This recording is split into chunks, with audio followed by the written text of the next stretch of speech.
Oh, so I wanted to do this video because, well, at this day and age, it's kind of important. So imagine yourself walking into a store for some of the latest, let's say, iPhone, and seeing that the newest and greatest iPhone is $2,300. $2,300 for the newest and greatest iPhone. It sounds kind of crazy. This actually may be something that becomes real. President Donald Trump just recently announced new tariffs or import taxes on April 2nd, 2025 of this year. And they could send prices of all kinds of gadgets that you and I use completely through the roof.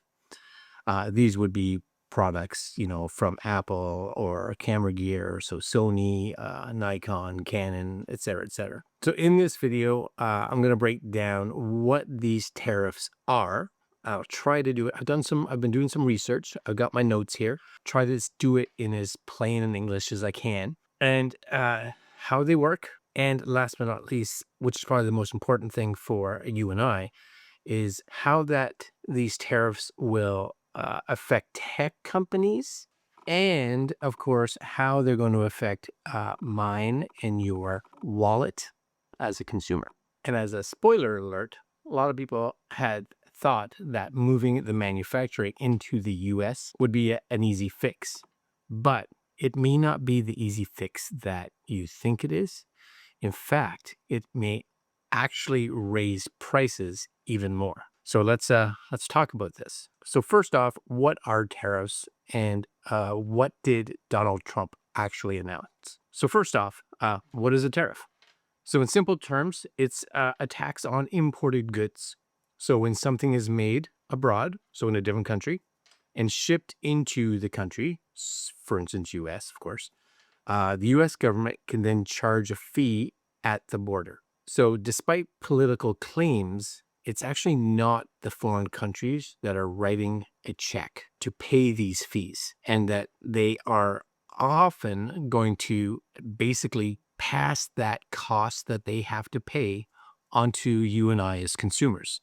And this is, of course, going to be done through us paying higher prices for the products.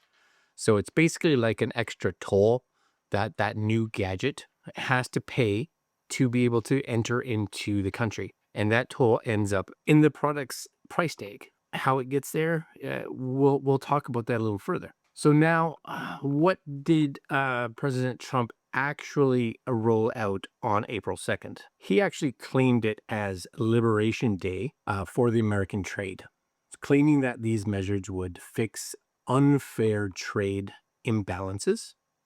And here's a bit of a rundown in plain language. So as of now, there's a 10% universal import tax. So this is a flat 10% tax on all imported goods from every country. This is a blanket tariff that hits anything that is manufactured in a different country. These are things from smartphones to sneakers to coffee beans. It takes effect on April 5th, 2025. So think of it as a base tax that, it didn't exist before. So previously, many electronics had actually 0% import duty, but now they're going to all cost at least 10% more as they come into the US border. So there is also a reciprocal tax or a reciprocal tariff on about 60 different countries. So on top of the 10%, the Trump administration added extra tariffs on specific countries. Basically, this means that they are, or what their reasoning was, that they would be matching what it claims that these countries actually charge the US. So again, these kick off on April 9th of 2025. And again, these numbers are, pretty steep. So I have some examples here. So China is getting a 54% tariff on Chinese imports. And they're the country that's getting hit the highest. Yeah, that's high. So half the value, basically, of the actual item can be taxed. So this is a huge thing, right? Because a ton of tech products which also include probably the majority of things like iPhones, are actually made in China. The EU, the European Union, has a 20% tariff on it. So these are countries that make high-end cameras, high-end optics, actually come out of Germany. So these would fall into this. Japan actually has a 24% tariff. So the Japanese tech giants like Sony, Canon, and Nikon are definitely going to feel the impact of this. South Korea has a 25% tariff, and this would affect companies like Samsung and LG. And then Taiwan, 32% tariff. So these are where most computer parts and computer chips come from. And then Vietnam has a 46% tariff. And Vietnam has become a major electronics manufacturing hub in recent years. This would include, again, things like smartphones, TVs, etc. And then India, they are receiving a 26% tariff. And this, is where a lot of companies that have been thinking that, China may be hit with this have been moving their actually manufacturing is to India. They have a lower rate, but are still going to be affected. And then, of course, those are kind of the major ones. But again, out of the 60, they all have these additional tariffs that are going to be put on, possibly above that 10%. So think about if a camera is made in Japan, it actually faces that 10% base tariff and then that 24% specific tariff for Japan, which actually brings it up to 34% tax, right, or tariff when it actually enters the US. So if a smartphone is made, let's say in China, it faces 10% plus 54%, which actually equals to, or you can do math, 64%, right? So nearly 2/3 increase in the actual cost. So essentially, the administration sets the highest tariffs on countries with whom the US has what they call big trade deficits, or that it accuses of unfair trading practices. One report actually said that the US tariff levels are now soaring to heights not seen since the 1930s. So Trump argues that these tariffs will give the US greater power to negotiate, which, it seems like a good thing, and to be able to create better trade deals. He frames it as other countries need to drop their barriers or face our higher taxes on their goods. Officials also claim that this will push companies to bring manufacturing back to America, which again sounds great, right? And ultimately lower prices in the long run by making the US more self-sufficient. But economists, I don't know if I'm saying that right, pretty much universally predict the opposite in the near terms. So they're saying higher prices for consumers, and there could even be risks of inflation and recession. So as one UCLA economist, can I say that? I don't know if I'm saying that right, noted, for consumers, these tariffs are effectively the biggest tax increase in 50 years, and you will feel it in everyday purchases. Importantly, though, some items got exemptions. The administration spared things like pharmaceuticals, semiconductors, certain minerals, and critical materials for now, likely to avoid crippling high-tech supply chains immediately. So autos and auto parts were already under a separate 25% tariff from an earlier policy. So those still remain, and even Canada, which is where I'm from, and Mexico face those on cars that are being built and manufactured here. So speaking of Canada and Mexico, they were not given a new country-specific tariff on April 2nd. And this may have been to avoid blowing up the USMCA trade deal. As long as products meet the USMCA rules, meaning that they are mostly made in North America, they can still enter tariff-free. But anything that doesn't meet that criteria will get a hefty 25% tariff. So this was kind of put in place to kind of close any loopholes. So again, a device that's assembled in Mexico with mostly Chinese parts, that's not going to be safe either. Canada's government, not overly pleased. Prime Minister Mark Carney said that the US has abandoned its historic role in promoting free trade and announced tariffs of its own.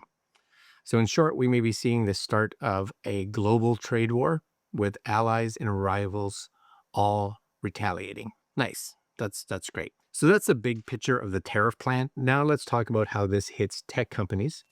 And of course, by extension, how this is going to affect, you and I buying our favorite gadgets. So think of the global tech supply chain as a complex web. So companies like Apple and Sony, they would design products in one country. They'd build them with parts from many different countries. They'd assemble them in another, and then they would sell worldwide. Tariffs, though, now throw a wrench in that machine by suddenly slapping huge costs on certain links of this supply chain. Apple is probably the single most affected tech company. So let's start there. Apple's flagship products like the iPhone, iPad, MacBooks, iPods are mostly manufactured in China. But under the new rules, these Chinese made iPhones now face about a 54% tariff when they are imported into US. So Apple can't just wish that away. They can't just be like, let's just pretend that's not there, right? So they end up having two choices.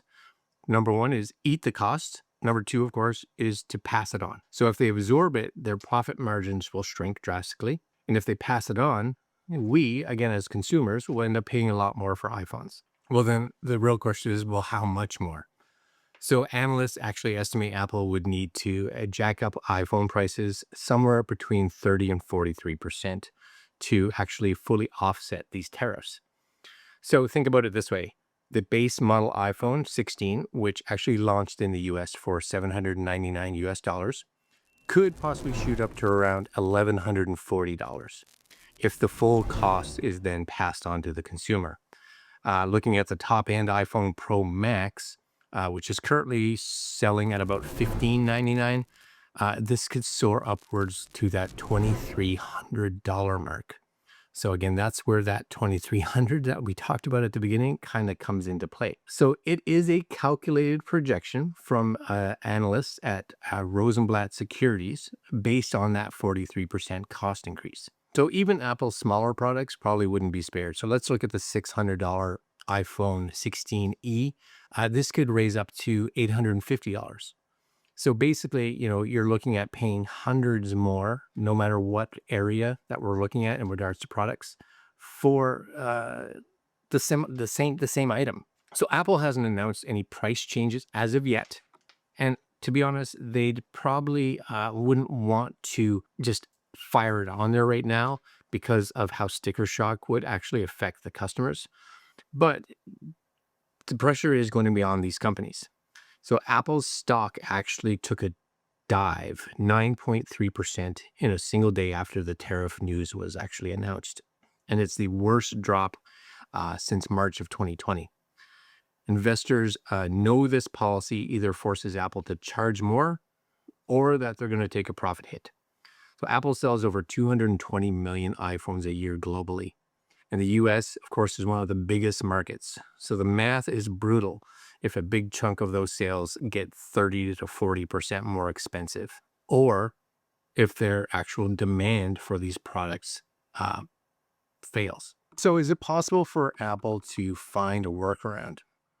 Well, they are already diversifying some products outside of China. So for instance, a slice of the iPhone assembly has moved to India and or Vietnam in recent years. Of course, the bad news is that those countries are also now targets to this tariff as well. Again, Vietnam faces a 46% US tariff. India faces 26%. So an iPhone that's made in India would still get slapped with a total of 36% total tariffs coming into the US. So again, that base 10% and the 26% that's specifically for them. So it does help a bit in comparison to China's 64% tariff, but it's, again, not enough to avoid any kind of major price increase. So in other words, Apple's plan B and plan C are going to get caught in this tariff war as well. So during Donald Trump's first term, there was a trade war. So this was 2018, 2019. Apple managed to get some exemptions on a lot of its products. So Trump at that point was hesitant to kind of target Apple, being that they're kind of an American icon in the tech industry. But this time, no exemptions, at least as of now, have been made to them. So one analyst actually noted that it's completely contrary to our expectation that Apple would be, they say, kid gloved like last time. Apple appears to be in the same boat as everyone else. So there's speculation that Apple may be lobbying behind the scenes, or that they have some negotiations that may possibly yield some relief, but officially Apple hasn't made any comments in regards to that. Now, other tech manufacturers, of course, are in similar predicaments. So let's say Sony and Canon. These are giant Japanese companies, and most of their cameras, their lenses, their electronics are made in Japan or China or Thailand. So under these new tariffs, goods that were coming from Japan would face 24% extra tariff, so 34% in total. If any of the products are made in China, that's 54% tariffs. And if it's in Thailand, which isn't exempt either, many reports are indicating tariffs are probably going to be in that mid 30%. Last company that actually is kind of in that supply chain is Malaysia, and of course some other Asian countries. And these could be hitting that 10 to 25% tariffs, again, depending on the products and the individual cases. So for companies like Canon, which makes cameras and printers, and Sony, which makes everything from TVs to PlayStations to camera sensors, this means importing in the US just got a whole lot more expensive.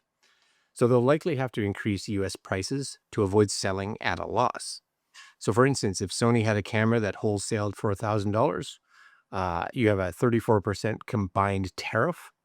This would add about $340 to the cost for the actual importer. Retailers and distributors would then have to mark up that added cost. So don't be surprised if a camera that used to cost about $1,000 now comes in at $1,300 or maybe more.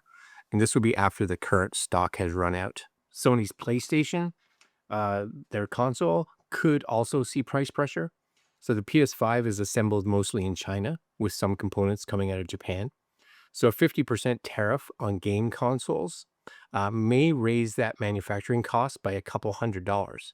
So Sony has been stockpiling PS5 units in the US ahead of the tariffs to buffer the impact, essentially rushing inventory into the US before the actual tariffs came into play. So the company actually said that these moves should make the financial hit a bit more minor for this fiscal year.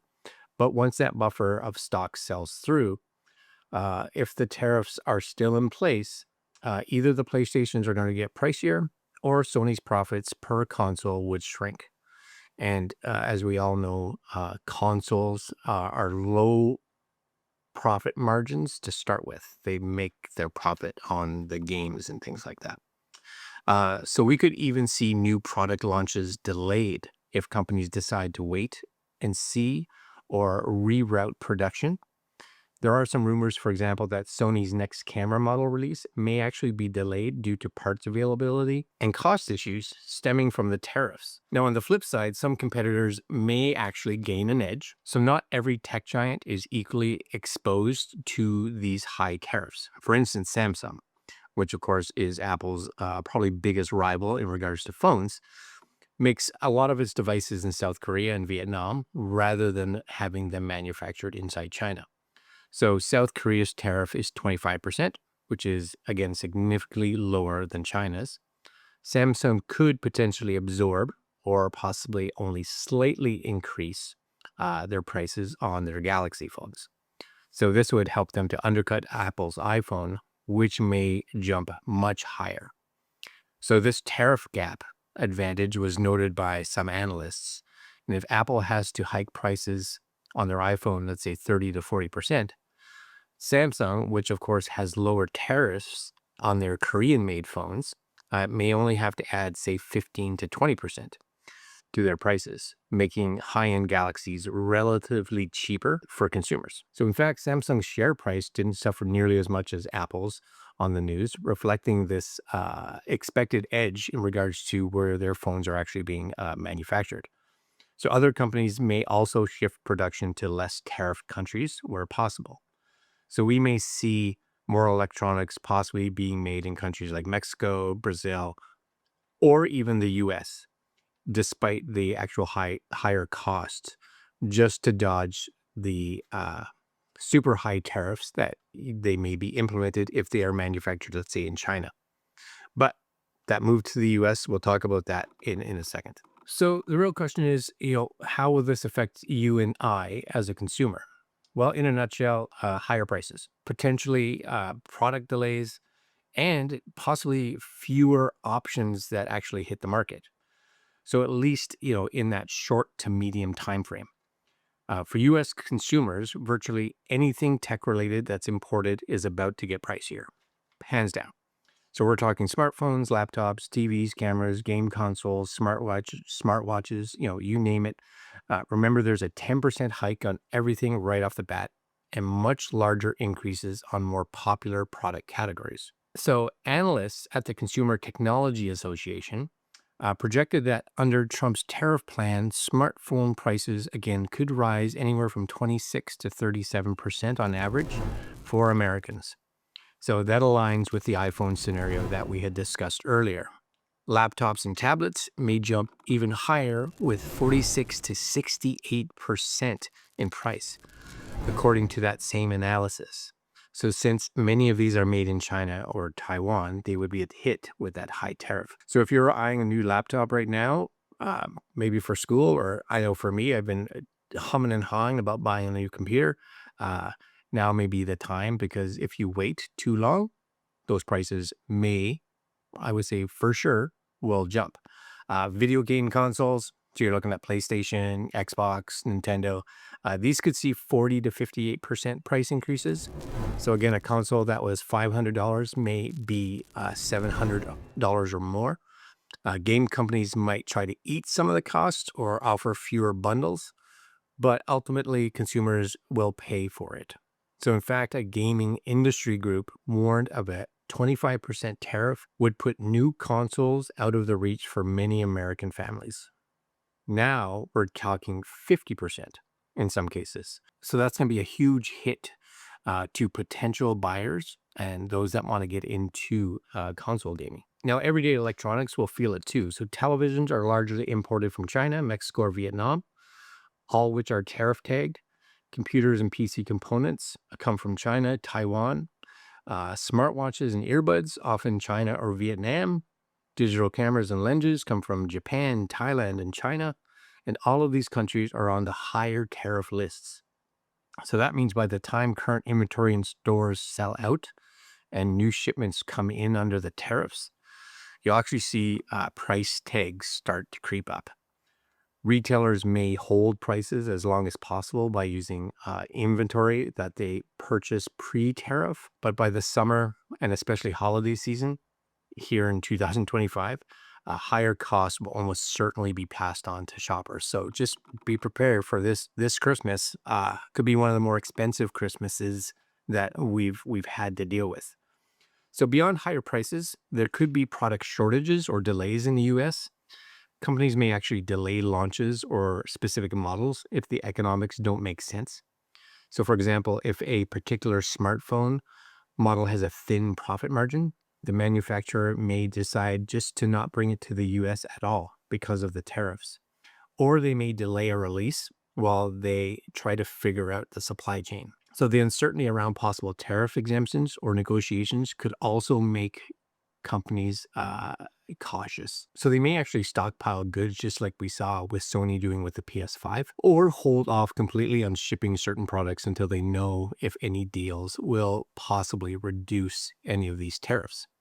So this kind of maneuvering might mean some gadgets will become harder to find. So if importers rush to stock up before the deadlines, there could even be a weird surge in sales actually before we come into this dry spell. So consumers could see longer wait times for, hot products if the supply chain adjustments cause any kind of hiccups. So what about us here in Canada? So Canada isn't directly imposing these tariffs on imports from the US. This is a US policy. So one may think that Canadians are off the hook. So if an iPhone were to ship from China straight to Canada, it wouldn't have to pay the US tariff. But Canadians may still feel the ripple effect. So global companies often set prices by region. So if Apple has to sell iPhones in the US at a higher price, they may also raise prices in Canada to prevent any kind of cross-border buying of phones. So people coming into Canada to buy the phones at a cheaper price and then trying to resell them back in the US. So companies try to prevent huge price gaps between neighboring markets.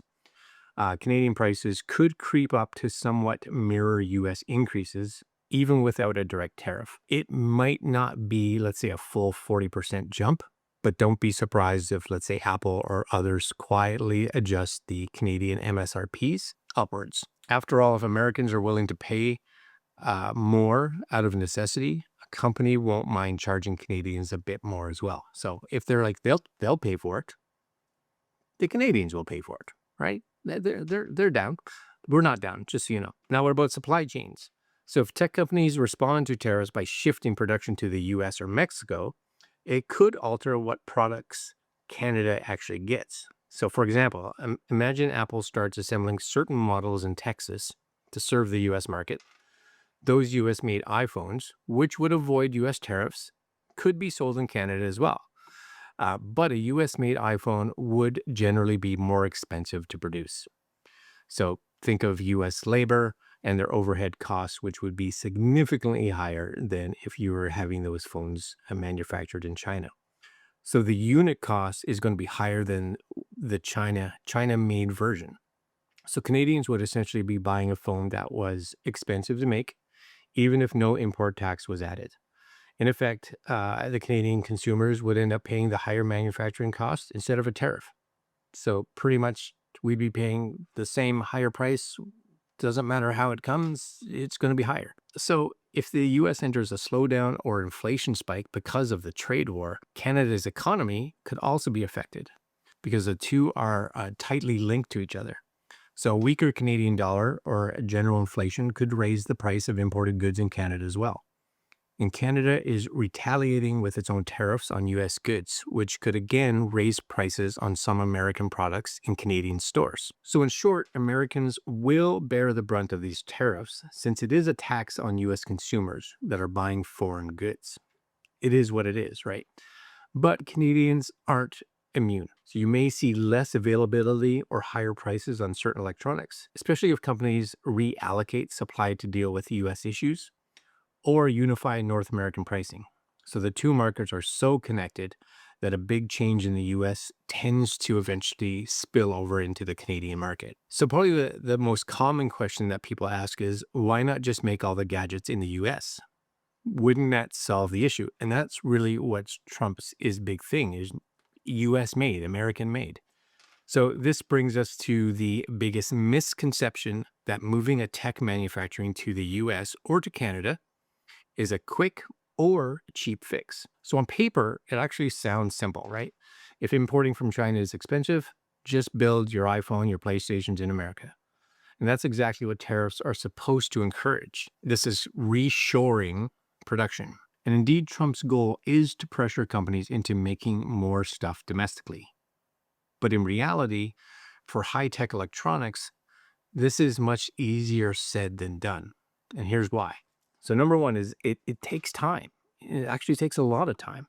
So you can't just snap your fingers and have a fully operational iPhone factory in, let's say, Texas by next month. Building advanced manufacturing facilities and training a workforce could take years as well as billions of dollars. Apple's supply chain in China took decades to mature, with an entire ecosystem of suppliers clustered nearby. Recreating that in the US or any other country isn't an overnight process. So every administration official admits it will take time to see results in terms of new US factories and jobs. So in the short run, which is when these tariffs are actually in effect, companies don't have the capacity in North America to replace these Asian products.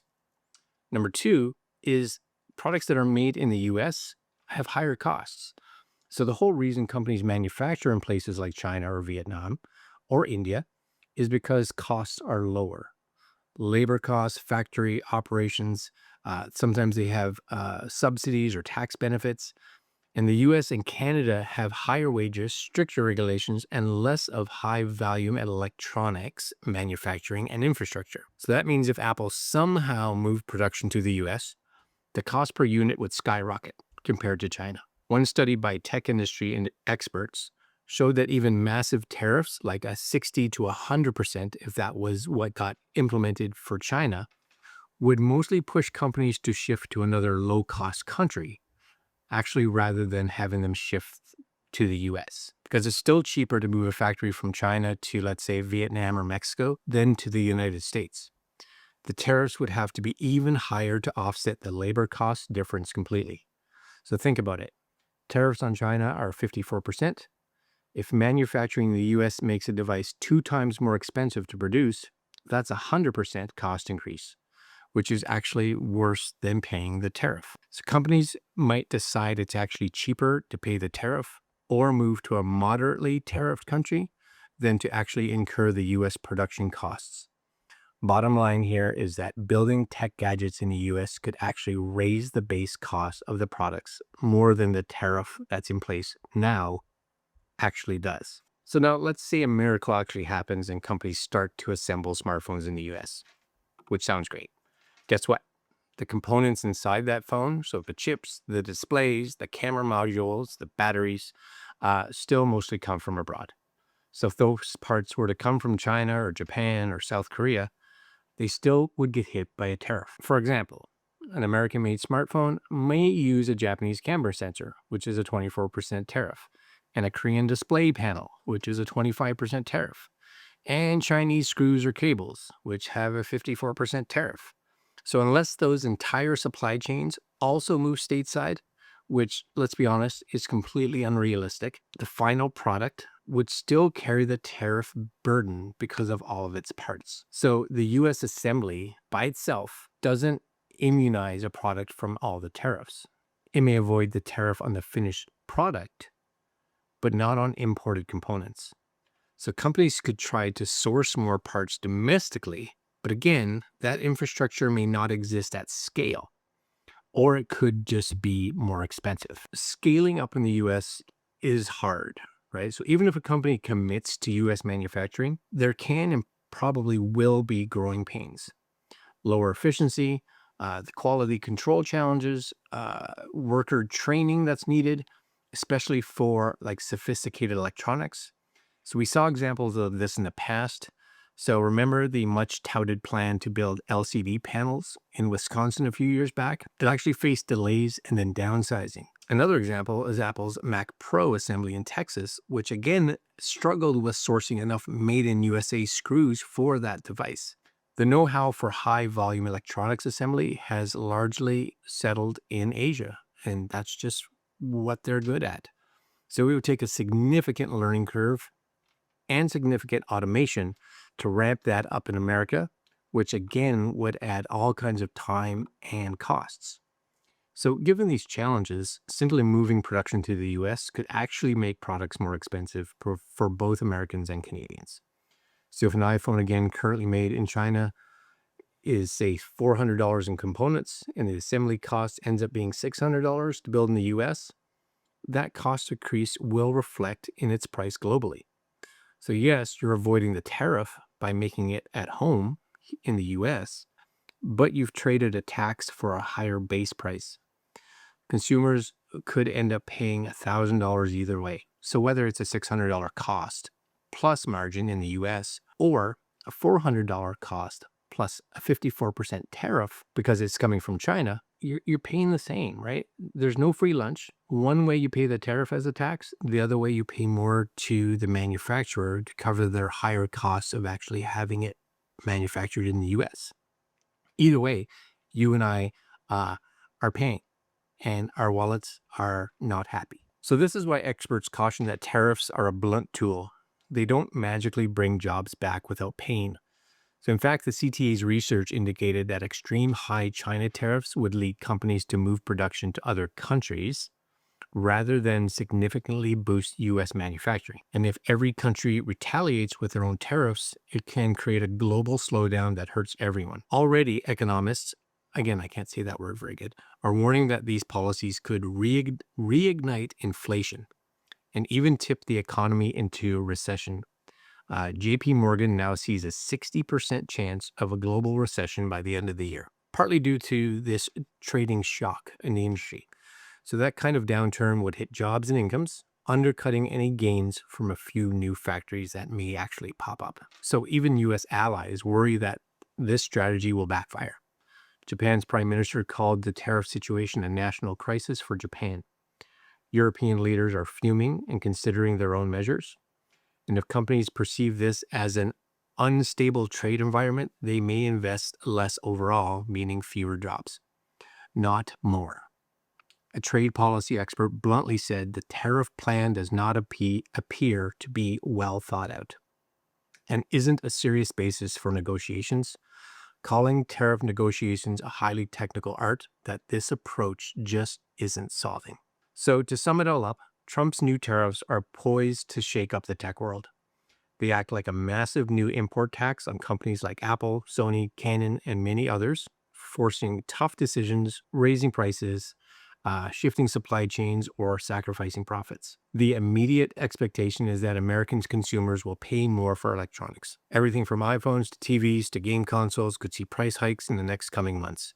We could be looking at the priciest gadgets we've seen in years, and even Canada, again where I live, may feel the pinch indirectly through pricing strategies and higher production costs. We explained how these tariffs work in practice. They're essentially added costs that importers pass down to shoppers. And while the idea is to nudge manufacturing back home, doing so quickly is impractical and costly. It might eventually create some local jobs, but in the meantime, consumers face what the head of the Consumer Technology Association called massive tax hikes on Americans. So before you blame tech companies for higher prices later this year, remember this backdrop.